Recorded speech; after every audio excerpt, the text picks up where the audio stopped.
A slew of local voting results are in, student government has a new president, and the treatment of OU's duck population is just foul. This is OU Nightly.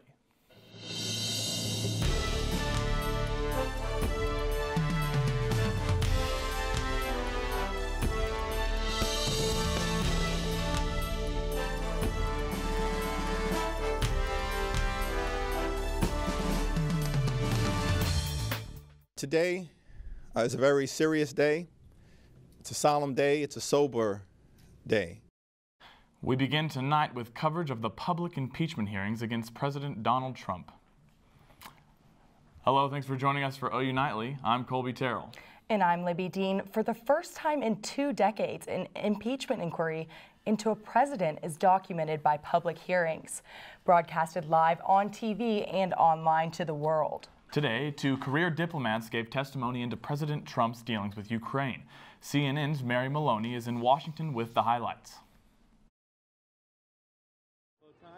Dramatic testimony about alleged corruption moved the impeachment inquiry into President Trump beyond the shadows of closed-door hearings and into the public eye. I discovered a weird combination of encouraging, confusing, and ultimately alarming circumstances. Bill Taylor, the top U.S. diplomat in Ukraine, told Congress President Trump leveraged key aid and a White House visit for Ukraine to investigate Joe Biden and his son. I think it's crazy to withhold security assistance for help with a political campaign. After President Trump and the president of Ukraine spoke in July, Taylor said President Trump had a conversation with the U.S. ambassador to the European Union, Gordon Sondland. Taylor testified one of his aides asked Sondland what the president thought of Ukraine. Ambassador Sondland responded that President Trump cares more about the investigations of Biden. Democrats want to prove President Trump abused the power of his office. The questions presented by this impeachment inquiry are whether President Trump sought to exploit that ally's vulnerability and invite Ukraine's interference in our elections. Republicans paint the allegations as hearsay, while the president blames Democrats for playing politics. I'm too busy to watch it. It's a witch hunt. It's a hoax. Public hearings in the impeachment inquiry will continue into next week. Democrats want to wrap up proceedings before the 2020 election, and perhaps as soon as the end of the year. In Washington, I'm Mary Maloney. OU Nightly is looking into impeachment history in America. Tonight, we have a background report to help those of us who are now watching history unfold on live TV. Scott Haas continues our team coverage. I shall resign the presidency effective at noon tomorrow. It's a process that has only happened 3 other times. So it's very historic, hasn't happened much in American history, thankfully. And today, we began the public hearings on the impeachment inquiry of Donald Trump. So as this moment in history unfolds in front of us, where many stations will be airing this instead of their normal programming, how many are interested in watching it? So are you going to be watching the public impeachment testimonies? Yes, I will. No, I believe I'll be in class during the time. I don't have plans to. I don't think so. Looking back, we see that history does repeat itself.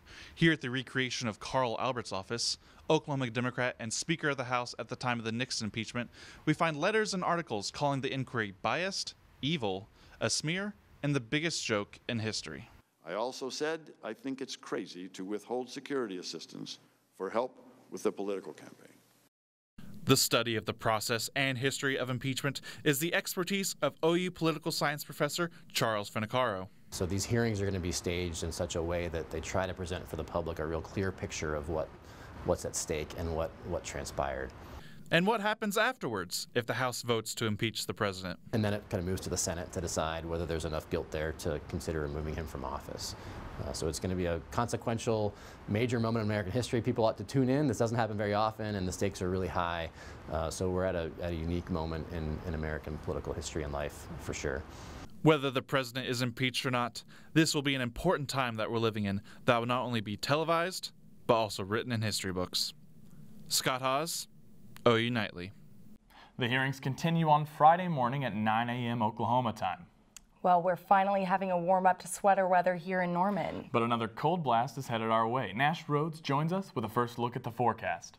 Yeah, that's right, guys. Over the past several days or so, it has been very cold, but as you just said, we have been warming up over the past 24 hours. 16-degree swing in temperatures from this time yesterday in Oklahoma City alone, a 23-degree warm-up from this time yesterday up in Woodward. Now, while this is a good trend to see, sadly, it's to no avail as we take a look at Storm Tracker. We do have a front on the way to our northwest. It's going to slowly make its way into Oklahoma City and really downtown central Oklahoma tonight around midnight into early tomorrow morning.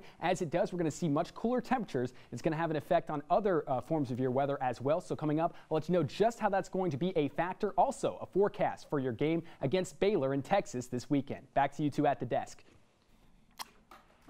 Thank you, Nash. Norman voters and others around Oklahoma headed to the polls yesterday. On the ballot in Cleveland County, a proposal for a tax increase to fund public transportation and one to support public safety measures. OU Nightly's political reporter Taitum Wilson joins us with the results. Taitum? Norman voters approved a 1/8% sales tax to fund bus service in the city. The tax is expected to generate $2.5 million. That's enough to fill the $2.2 million budget hole the city found themselves in after OU stopped managing city bus routes last year.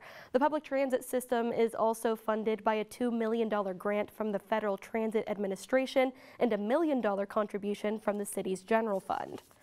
Cleveland County voters also approved a 1/8 cent sales tax to boost public safety.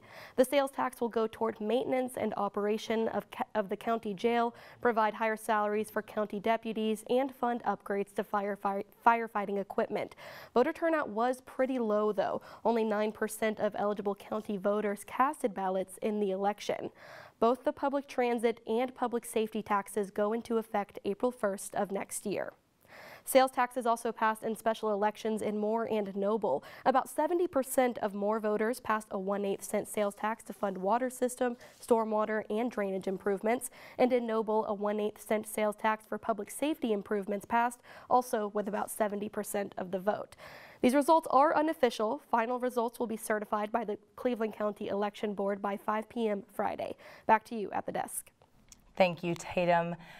From local elections to international politics now, President Trump is hosting the president of Turkey in Washington today.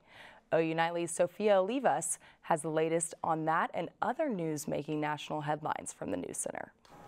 Thank you, Libbey. Just after day one of the impeachment hearings wrapped up on Capitol Hill, President Trump held a joint news conference alongside Turkish President Erdogan. This comes as the two countries are at one of their all-time low points. Turkey is drifting closer to Russia, and it faces a Washington backlash following the Turkish offensive against the Kurds. Adding to that, the House recently passed a resolution acknowledging the Armenian genocide during the First World War. This was a move that the Turkish government had long opposed. Now there may be a new face entering the Democratic presidential race. Former Massachusetts Governor Devil Patrick is telling those close to him that he's made the decision to run. Some believe that the odds are stacked against him as he's not really well known nationally and doesn't have a personal fortune for campaign funding. Patrick was one of the country's first African-American governors and may make his formal announcement tomorrow. And in the Middle East, Palestinian rockets continue to rain down on Israel after its defense forces successfully gunned down an Islamic jihadi leader. The Israeli Prime Minister spoke to lawmakers today saying that they will not tolerate attacks against the civilians.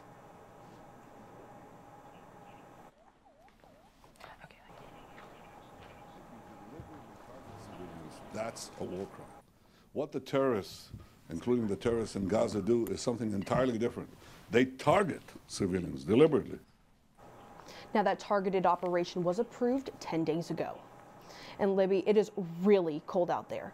So cold, in fact, that there are some speculating that nearly 300 temperature records could be broken within this week. Stay warm, and back to you. Thank you, Sophia. Coming up, OU Nightly sits down with the new student government president. Find out what he has planned for the upcoming year during trying times on campus. Plus, Cleveland County voters were at the polls yesterday. Our political reporter Taitum Wilson has the results.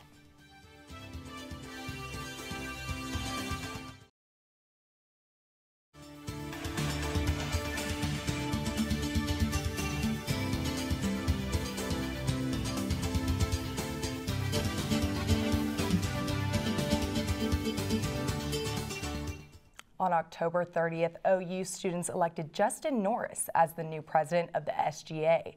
OU Nightly's William Soule is with Mr. Norris now to talk about his plans for the future. Thank you, guys at the desk.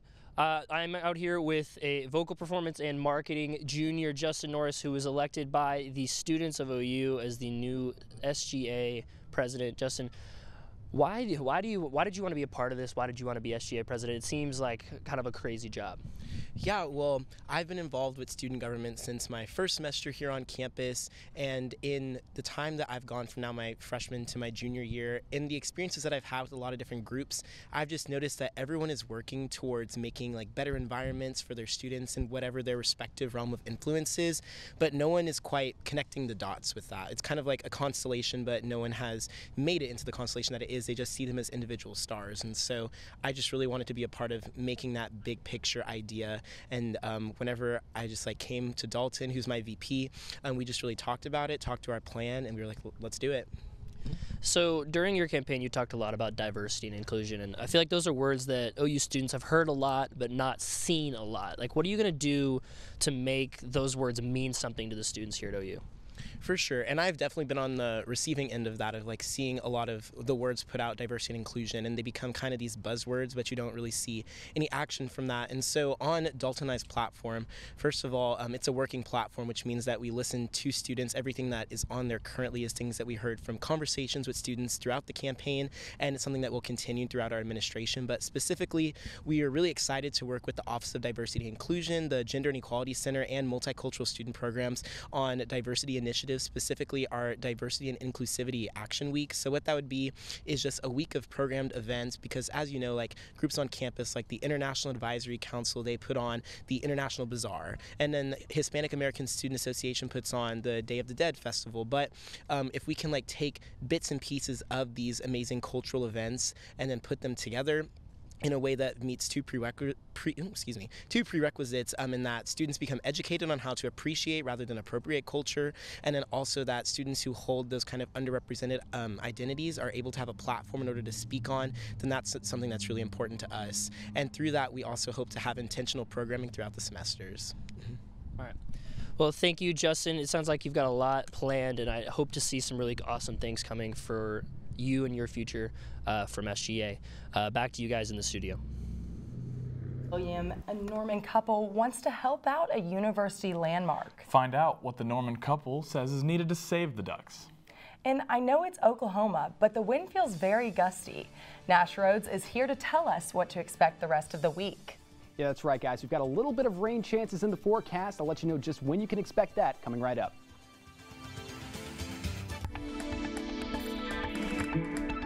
Welcome back to OU Nightly. Here's a live look at downtown Oklahoma City. As you can see right now, only a few clouds out there as we have mostly clear skies over downtown OKC. But the big story right now is that temperature. 50 degrees out right now with those winds from the south at 14 miles per hour, making it feel much colder really across all of central Oklahoma. Norman down to 49 right now. That temperature probably feeling like the lower 40s because of these winds. Now, these winds aren't going anywhere anytime soon. Wind gusts are going to get up to 25 miles per hour on both Thursday and Saturday coming up. So factor that in, because that can have a huge effect on how you feel outside. Even if it's not that cold, it can really make it feel much cooler. So especially tonight, if you're heading out the door, you might want to bring in a windbreaker, because temperatures are going to be in the 30s and upper 20s across the state.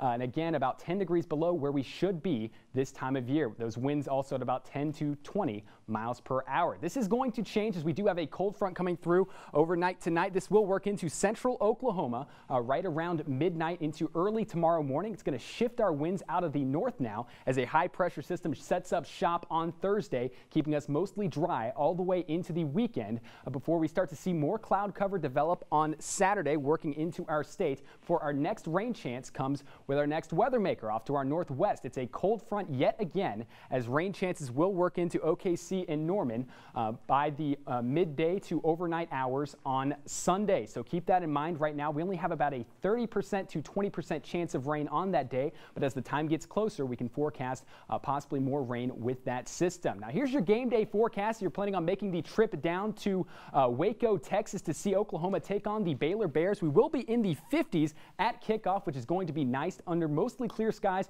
throughout the day into the evening hours because, again, this is a primetime game, so keep that in mind. It's going to get fairly chilly as the day wears on. But back here in Norman, we're looking at temperatures in the 50s all the way into the weekend, climbing up to about the 60s as we work into the next week. Notice 63 degrees on Monday. Not seeing much in terms of rain chances except with that next system we can be expecting on Sunday. But all in all, guys, really just a wonderful week of weather slated ahead. I'm looking forward to a nice week of weather. Yeah, thank you, Nash. An MLB team may be in big trouble after it has come out that they were stealing signs. Natalie Brown joins us with more on the investigation into this team. The Houston Astros could be in trouble following recent allegations of cheating, and a former NFL quarterback is planning a potential return. Don't go anywhere. Sports is next.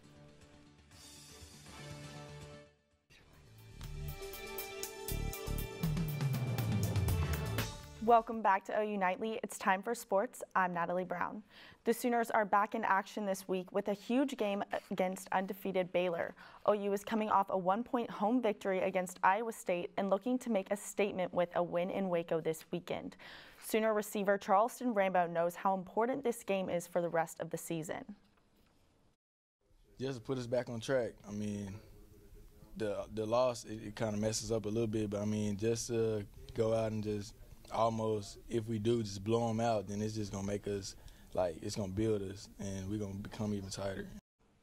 And the Sooner basketball team added to its win column last night after taking down Oregon State on the road. Senior forward Christian Doolittle made a big return to the court, scoring 19 points and 16 rebounds, while redshirt junior guard Austin Reeves finished with 17 points. After a close first half, the Sooners came back to win 77-69 against the Beavers. And it's that time of the year again, National Signing Day. Of the many athletes signing their national letters of intent today, the Oklahoma basketball team announced the signing of 4-star shooting guard Trey Phipps. Phipps begins his final high school season as one of the best shooters in the country after averaging 18.3 points his junior year. Sooner fans will get a chance to see Phipps wearing crimson and cream starting next fall. And following their World Series loss to the Washington Nationals, the Houston Astros might be in big trouble. The Astros organization announced last night that they have opened an investigation after being accused of cheating. The investigation came after former Astros pitcher Mike Fiers told The Athletic that the team used a camera in center field to steal signs to immediately communicate to its hitters. This is just one of the many allegations claiming the Astros have violated the rules of baseball. Astros general manager Jeff Leno says he's hopeful to find out what exactly happened, and if anything needs to be addressed, it will be. Free agent Colin Kaepernick's chances of returning to the NFL are in the making after being out for 3 seasons. NFL clubs were informed last night that a private workout will be held for Kaepernick on Saturday in Atlanta. Kaepernick tweeted about the workout and said that he's been in shape and ready for this opportunity for 3 years. All NFL teams are invited to attend, and video of the workout and interview will be made available to them. So, Kolby, do you think that any NFL teams are going to take him? Well, he's been out, like you said, for a few years now. He's been working. If he's been improving in that time, I think it's possible that he's gotten better since that last season that he had. If they don't give him a chance, it's about politics and not about sports, in my opinion. So, I agree. Yeah. Thank you so much, Natalie. When we return, we'll find out what one couple is doing to help some local waterfowl. Welcome back. I'm Haley Weger at the OU Nightly Update Desk. Venice was hit by a record-breaking high tide, peaking at 187 centimeters, causing the worst flood the city has seen in 50 years. This historic city has not had flooding like this since 1966. One of the historic buildings, St. Mark's Basilica, has been damaged due to the flooding. The popular tourist destination will end up costing millions of euros to fix. Back to you in the studio. Thanks, Haley. A Norman couple is doing their part on campus. When the two realized the condition of an OU landmark, they stepped in. Leah Pace and Jacob Lackner call themselves friends of the duck pond. They visit the pond several times a week to care for the waterfowl. You know, we just liked the ducks, but over time it's sort of turned into realizing that the situation there isn't great, and we've been trying to do what we can to help ducks survive. One thing that really kind of kicked it into gear as I found a duck that had been set on fire with a Roman candle. So it's like really disturbing, the stuff that goes on out there that no one really knows about. Thanks for watching OU Nightly, brought to you by Gaylord College at the University of Oklahoma. We'll see you back here tomorrow night live at 4:30. Have a great evening. Good night.